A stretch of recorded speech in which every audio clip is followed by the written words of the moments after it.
এরপরে কামরুল ইসলাম আপনি লিখেছেন আপনার একটা অডিও বক্তব্য সোশ্যাল মিডিয়াতে অনেকে শেয়ার করছেন, সেখানে আপনি তাবলিগের চিল্লাকে বিদআত বলেছেন। চিল্লাকে আসলে বিদআত? ভাই কামরুল ইসলাম, সেই অডিও বক্তব্যটি আমার শোনার সুযোগ হয়েছে। প্রথমত একটা কথা আমরা সবসময় বলে থাকি যে আমাদের কোনো বক্তব্য এর একমাত্র অথেন্টিক এবং নির্ভরযোগ্য সোর্স হলো আমাদের ইউটিউব চ্যানেল এবং আমাদের ফেসবুক পেজ আসুন্নাহ ফাউন্ডেশন নামে যে ভেরিফাইড ইউটিউব চ্যানেল আছে সেটি, এবং আমাদের যে ভেরিফাইড ফেসবুক পেজ আছে এটি। এর বাইরে আমাদের বক্তব্য অনেকেই ধারণ করেন, তারা ক্যামেরায় ধারণ করেন, ধারণ করার পর সেটাকে তারা তাদের মতো করে কাটছাট করেন। কাটছাট করতে গিয়ে কোনো হেরফের হতে পারে, ইচ্ছাকৃত কোনো কারসাজি করা হতে পারে, জোড়াতালি দেওয়া হতে পারে, নানান সম্ভাবনা আছে। তো এই জন্য আমাদের বক্তব্য সবসময় আমাদের পেজ এবং চ্যানেল থেকে কোট করার জন্য আমরা অনুরোধ করে থাকি। আমার ইউটিউব চ্যানেলটি আজ থেকে অনেক বছর আগে করা, সৌদি আরবে আমি যখন ছিলাম তখন থেকে এই চ্যানেলটিতে আমি অ্যাক্টিভ, পেজও আমি সৌদি আরব থেকে অ্যাক্টিভ আলহামদুলিল্লাহ। অতএব আমার বক্তব্যের কোড যদি করতে হয় বাহির থেকে যদি করেন, তাহলে তার জবাবদিহি আমি কেন করব বলেন?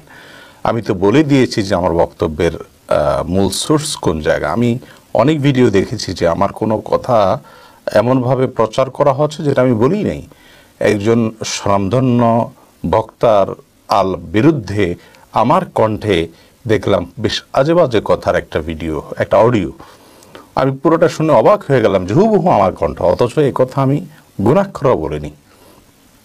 যাই হোক, এটা হলো প্রথম কথা। দ্বিতীয় কথা হলো সেখানে যে কথাটি বলা আছে 3 শব্দের একটা কথা, এখান থেকে আমরা একটা মানুষের পুরো বক্তব্য বা তার অবস্থান, তার সিদ্ধান্ত আমরা কীভাবে নিশ্চিতভাবে জেনে ফেলি।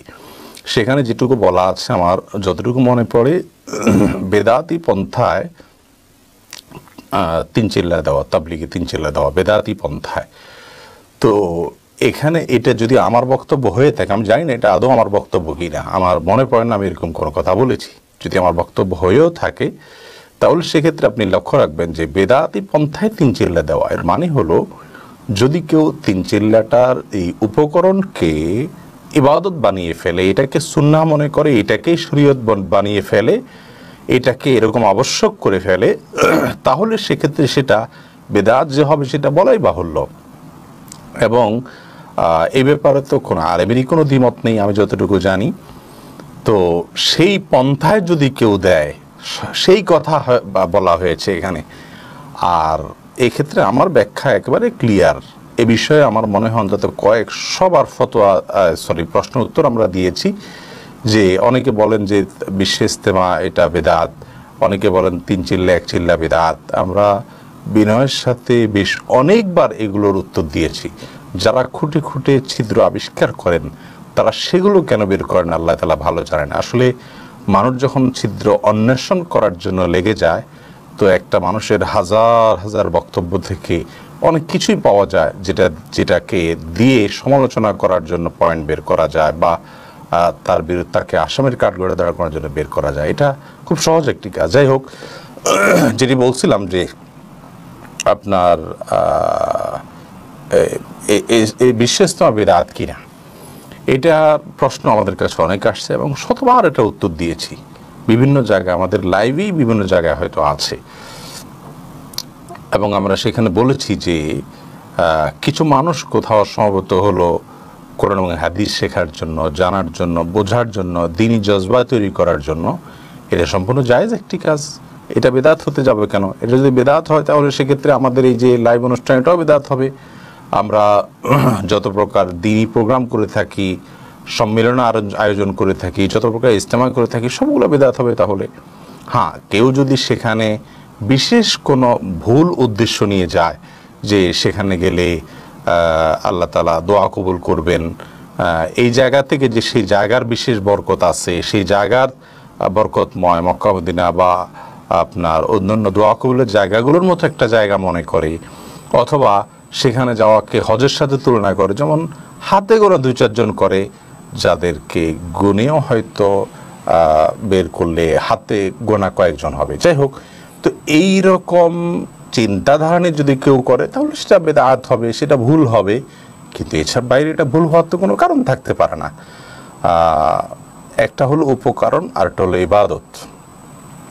ইবাদতের উপকরণ, এই উপকরণটা কখনো বেদাত হয় না যদি সেটাকে উপকরণ হিসাবে রাখা হয়। আমরা যত ইবাদত করি, বিমানে যাচ্ছি, এটা উপকরণ। আমরা কোনো দিন শেখার জন্য 1 ঘন্টার একটা সেশন বের করেছি, এটা উপকরণ, এটা মাধ্যম। তো উপকরণ কিভাবে আপনার বেদাত হবে যদি সেটাকে ইবাদতে পরিগণিত করা না হয়? বিধায় আপনার কেউ 40 দিন, কেউ আপনার 120 দিন 3 চিল্লা কোথাও গেলেন দিন শেখার জন্য, দিন বোঝার জন্য, এই 3 চিল্লার 1 চিল্লা ফিক্স করে গেলে এটা বেদাত হতে যাবে কি কারণে?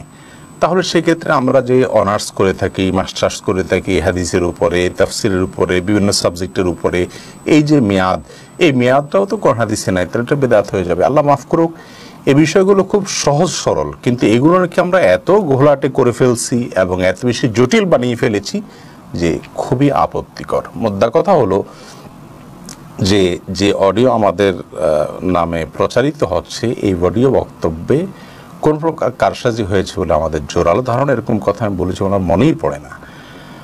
আর দ্বিতীয় কথা হলো যে যদি কেউ এই চিল্লা 3 চিল্লাকে মাকসাদে আসলি বানিয়ে নেয়, এটাকে যদি উপকরণ নয় বরং ইবাদতের পর্যায়ে নিয়ে যায়, এটাকেই যদি মুখ্য বানিয়ে ফেলে, তাহলে সেক্ষেত্রে সীমালঙ্ঘন হবে, সেটা ত্রুটি হবে, সেটা অগ্রহণযোগ্য হবে। কিন্তু একটা কোর্স, এই কোর্সকে বেদাত বলার তো কোনো যুক্তি থাকতে পারে না। এইটুকু বোঝার জন্য খুব বেশি পণ্ডিত হওয়ার তো দরকার নেই। আল্লাহ তাআলা